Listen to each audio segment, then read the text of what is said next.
Să ne rugăm. Doamne, Doamne, miluiește!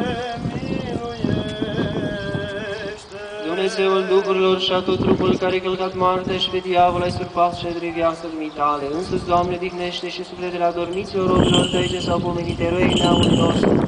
În loc luminat, în loc verdeață, în loc de odihnă, de unde a fugit toată durerea, întristarea și suspinarea.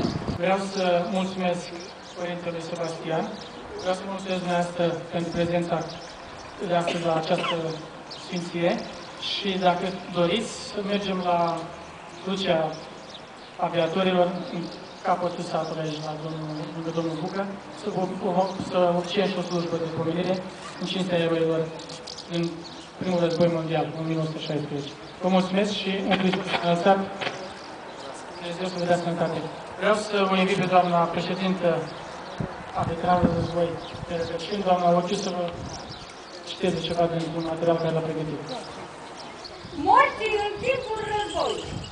Trebuia identificat cu precizie locul unde se găseau morminte și cimitire ale soldaților căzuți la datorie în război. Mulțumesc pentru toate persoanele care au avut răbdarea să stea cu noi astăzi la activitatea care a avut loc. Hristos s-a înălțat și după amiază plăcută.